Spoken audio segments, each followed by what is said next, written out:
Estamos de volta ao vivo com o nosso informativo TVU. E para falar sobre o conflito Israel versus Hamas, recebemos aqui ao vivo no estúdio a professora de Ciência Política do INSIS da UFA, Eliane Soares. Boa noite, Eliane, seja bem-vinda ao nosso informativo. Eu agradeço o convite. A gente que agradece, né? É um assunto delicado, mas é a realidade do nosso mundo. Vamos explicar como que começou, como que culminou nessa guerra, Eliane.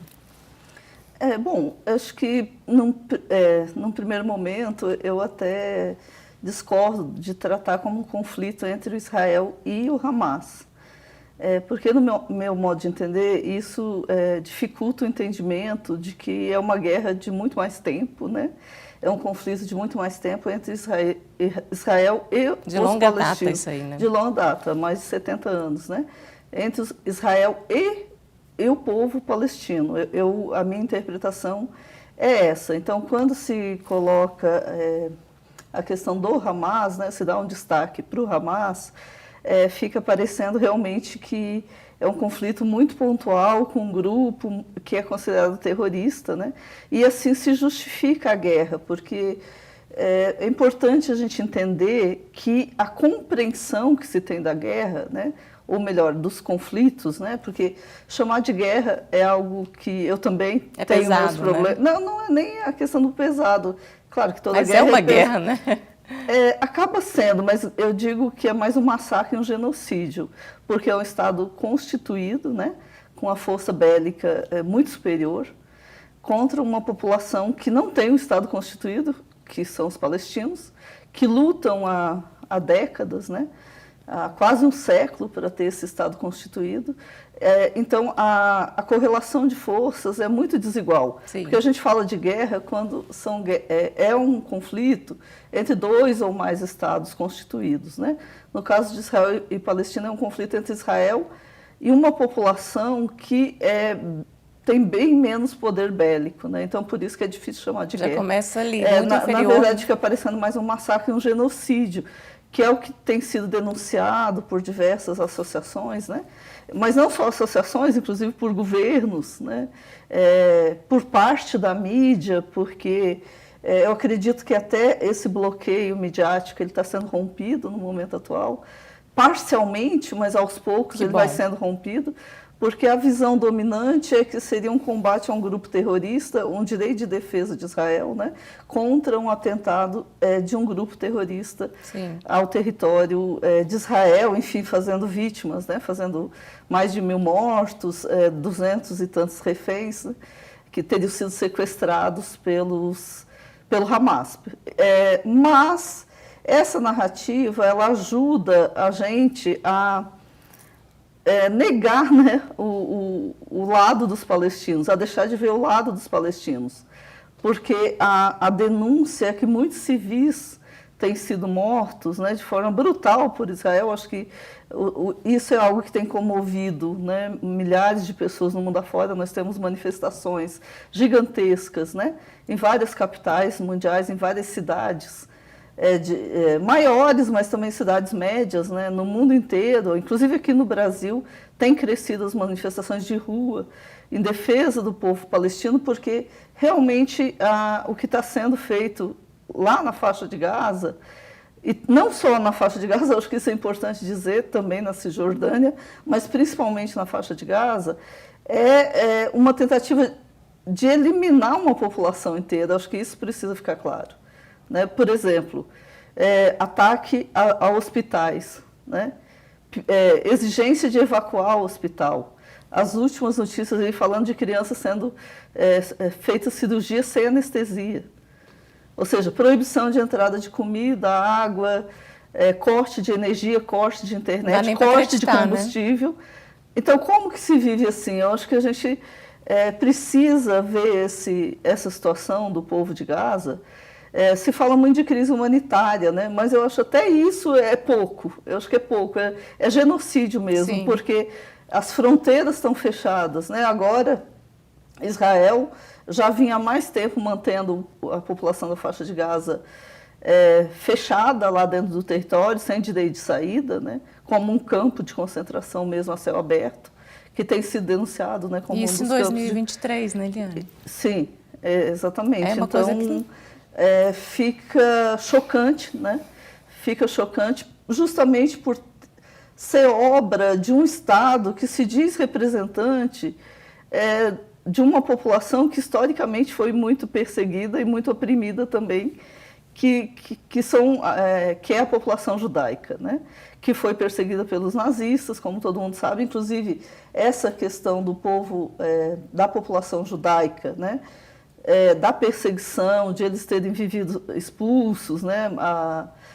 Desde longa data, né, dos seus territórios, né, inclusive lá no mundo antigo ainda, antes de Cristo, sofrido, né, e depois no contexto já do Império Romano, né, que eles foram expulsos das terras, então eles criaram uma diáspora, né, ou seja, ficaram vagando em vários territórios, e o Holocausto, né, que foi um massacre promovido pelo nazismo, mas fica chocante, fica paradoxal, que um Estado que se diz representante dessa população perseguida, oprimida, está fazendo o mesmo com uma outra população, né, a ponto de muitos, né, e é algo que eu compartilho dessa visão, chamar hoje o Estado de Israel como um Estado genocida, assassino, enfim, que o objetivo deles realmente é expulsar os palestinos do pequeno território que lhes resta hoje em dia, né? Eles estão com a faixa de Gaza, uma parte do território,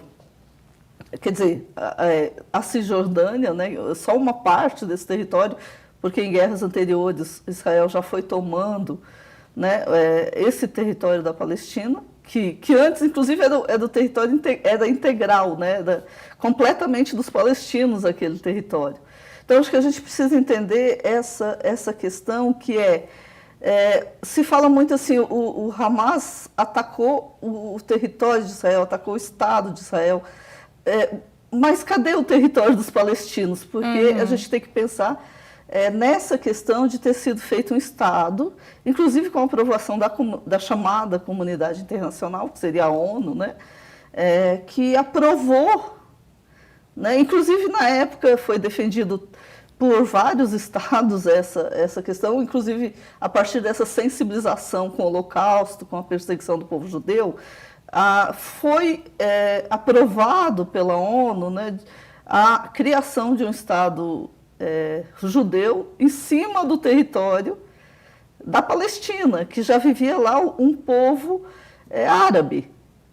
Então, o lema do sionismo, né, o sionismo seria um movimento que defende que os judeus têm um Estado nacional próprio dos judeus, né? O que também é algo bastante polêmico, porque nem todos os judeus concordam com essa ideia, porque seria um Estado teocrático, né, voltado apenas para a população judaica, como que seria? É, né? Muito complexo, né, Liana? Sim, é um conflito muito complexo, porque traz várias questões, eu penso, né, que envolve tanto a região lá, né, e os países ali que fazem vizinhança, como a história muito antiga desses dois povos, bem como a articulação internacional das grandes potências, né? Como que as grandes potências que hoje estão, por exemplo, no Conselho de Segurança da ONU, que não conseguiu tirar nenhuma resolução favorável, nem a resolução do Brasil não passou, porque foi vetada pelos Estados Unidos, que era uma resolução muito fraca, muito tímida de abrir um corredor humanitário, né, dar uma pausa na guerra, não era nem contra a guerra, o que eu também acho até um absurdo, mas enfim, o governo brasileiro tentou fazer algo que passasse e mesmo assim os Estados Unidos vetou, que era dar uma pausa para abrir um corredor humanitário, ou seja, então não se permitiu nem mesmo para as pessoas que vivem naquela região de Gaza, se elas quiserem sair, elas não podem sair, elas estão presas lá. Então, eu penso que é algo que coloca em questão, acho que a mensagem que eu queria trazer é muito essa, acho que coloca em questão o nosso senso de humanidade, né? A nossa indignação enquanto seres humanos, acho que não é nem questão de um posicionamento político, ideológico, do tipo, eu concordo mais com os Estados Unidos, eu concordo mais com a China, com a Rússia, do ponto de vista ideológico, ou eu sou mais a religião judaica, eu sou mais a religião... São todos seres humanos, muçulmana. Acho que não se trata disso, acho que quando a gente vê o que está acontecendo hoje na faixa de Gaza, mexe mesmo com a nossa com a nossa questão humana, né? Do mesmo modo, quando a gente via aqueles vários corpos amontoados, né? Produzidos pelo nazismo, nos chocava enquanto seres humanos, como que nós somos capazes, como espécie, de fazer atrocidades como essa. Então, o que está acontecendo hoje em Gaza é uma atrocidade, não tem outro termo, né? É uma brutalidade em nome de combater um terrorismo que me parece muito uma propaganda para angariar apoio, mas que hoje já não tem essa... Hoje já não convence muito, né? Porque, como eu falei, inclusive a própria mídia corporativa, a própria mídia que costuma se posicionar do lado dos Estados Unidos, Israel, hoje a gente já vê algumas brechas para ela falar desses civis que estão sendo mortos, desses ataques a hospitais, a centros religiosos. O último, inclusive, um ataque de Israel a um campo de refugiados. Ou seja, Israel está ferindo todo o direito internacional na questão da guerra. Como que você bombardeia um campo de refugiados, que é para onde as pessoas estão indo para tentar se proteger, tentar se salvar. Então, inclusive, isso gerou pronunciamentos mais fortes, né, de governos que estão mais favoráveis à causa palestina, como o do Irã, né? O Iêmen, inclusive, declarou, né, guerra a Israel também. E aqui na América Latina, é importante a gente falar que a Colômbia tinha rompido relações diplomáticas com Israel, e a partir desse ataque ao campo de refugiados, a Bolívia também rompeu relações diplomáticas e o Chile também rompeu relações diplomáticas com Israel. Então, inclusive, eu penso que essa seria uma alternativa para o Brasil, né?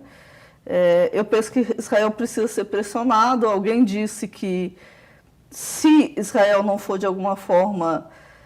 se fala muito de sanções, né? Penso que sempre que há um interesse de isolar um Estado, se impõe sanções econômicas, né? E outras sanções políticas, diplomáticas. Eu penso que é o caso de os governos começarem a impor sanções a Israel, porque não há nenhuma perspectiva de recuo, né? Muito pelo contrário. O primeiro-ministro Netanyahu falou que não tem nenhum interesse de cessar fogo e nem de recuar do que eles estão fazendo. A única perspectiva deles é destruir totalmente o Hamas, mas nem que para isso tenha que destruir toda a população de Gaza. Então, me parece que a ONU hoje está bastante esvaziada, porque nem Estados Unidos, nem países da Europa, nem Israel cumprem as decisões, né? A Assembleia Geral da ONU votou por ampla maioria o cessar-fogo, mas isso não é obedecido por Israel. Então, Israel tem esse histórico de não obedecer as resoluções da ONU. Inclusive, eu vinha falando, né, falei antes, que em 48 a ONU decidiu pela divisão daquele território em 2 estados, né? Um para a população judaica e outro para a população árabe. Isso não foi obedecido por Israel, que foi empurrando a população palestina, inclusive dos territórios que a ONU tinha estipulado como dos palestinos. Então, a gente tem um histórico de um Estado de Israel que se torna, no meu modo de ver, um Estado que hoje está fazendo isso com o povo palestino, não hoje, né? Eu acredito que de mais tempo, desde que foi criado em 1948, mas que futuramente me preocupa essa posição tanto quanto indiferente também de alguns governos, estados, aparentemente indiferente, né? Porque futuramente Israel pode agredir outros estados, inclusive já está agredindo, né?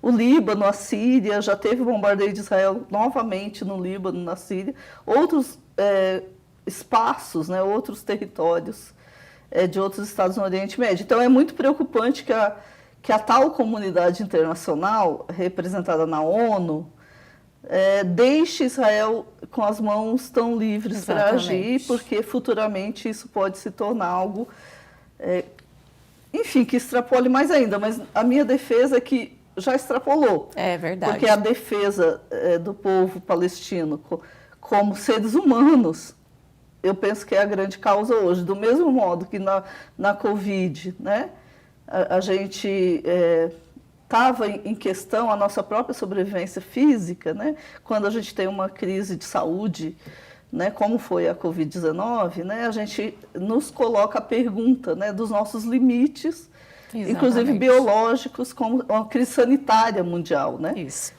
E a gente também extrapolou o nosso tempo aqui, o assunto rende muita análise, excelente análise sua, inclusive, uma excelente explicação. Vamos ficar combinadas de você vir futuramente falar desses desdobramentos da guerra e explicar ainda mais o que está acontecendo no nosso mundo. Muito obrigada pela participação. Nem vi o tempo. É muito assunto mesmo. Tá muito bem. obrigada. Vamos combinar que você vai voltar. Eu que agradeço. Boa noite para você e até a próxima. Boa noite. O informativo de hoje fica por aqui. Mais informações no Jornal da Cultura, às 9 da noite. Boa noite para você e até amanhã.